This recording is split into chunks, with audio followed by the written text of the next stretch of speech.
In this video, I'm going to give you 5 reasons why I am different to a typical CD collector. But first off, I listened to and loved the new Linkin song. It's one of those songs that starts off slowly and builds up. It's called The Emptiness Machine, and it's their new single off their new album that's going to be released in November called From Zero. The new lead singer replacing Chester is Emily Armstrong. She is a great fit for this particular album coming up. I think she's from the band Dead Sarah. So I've decided to separate the previous albums with Chester to this one. Chester has a very unique voice and a stage presence which can't be replicated and is irreplaceable. So I really don't like comparing the two different singers. Production and sound is fantastic. The only problem I have with the song is that it's too short. And I noticed this trend happening way back in 2012 with this album here, The Living Things.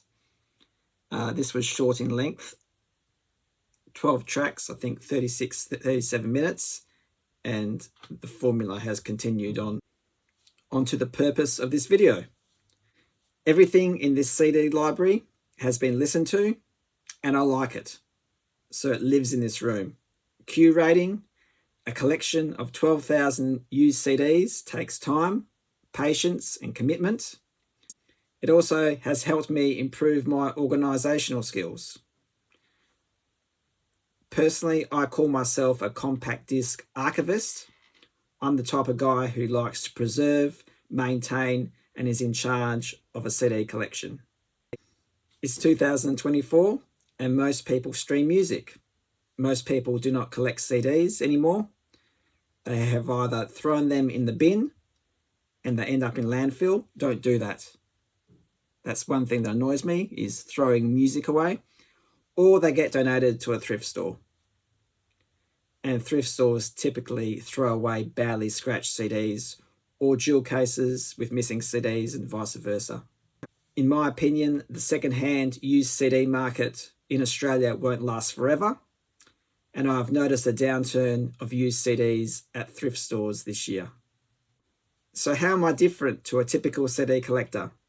Number 1, I keep empty jewel cases and CDs without its cover because I like to preserve the incomplete CD packages, and maybe one day I'll find its match and put the CD with the cover or vice versa. And I'm pretty sure no one would take the time to do that. Number 2, I keep multiple copies of the same CD because I like the notion that I own a music store and have backup stock, even though I really don't.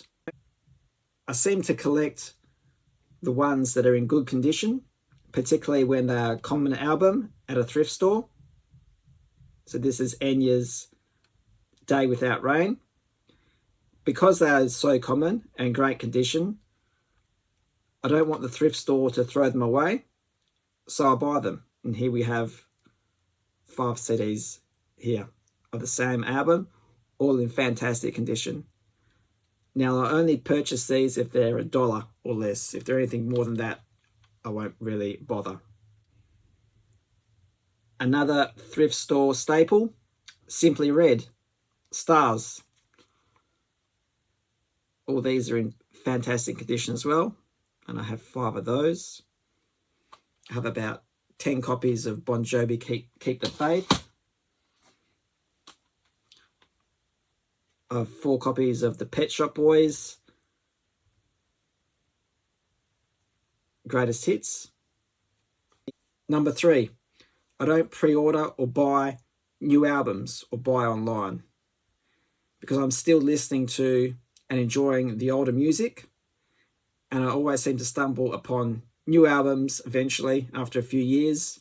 Mainly it's of the pop genre, Kelly Clarkson new album, Adele's new album, Katy Perry's new album. It's very rare that I find rock albums that are new. Number 4, most collectors collect an entire discography of a band. Not me. I'm not a completist. I don't need to have every band's album.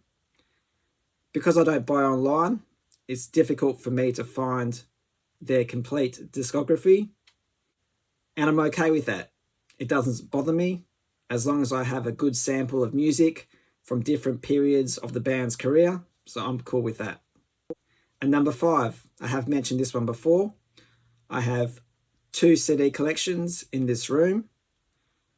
I have a section where I have 4 or more CDs from a particular band or artist grouped together on one side, and bands and singers with less than 4 or more albums on this side. And it's almost split down the middle. And those are the 5 reasons why and how I'm different to most CD collectors in the world. I hope you enjoyed the video. Make sure you comment. I do like reading the comments and replying to them. Hit the like button and subscribe. And thank you for watching.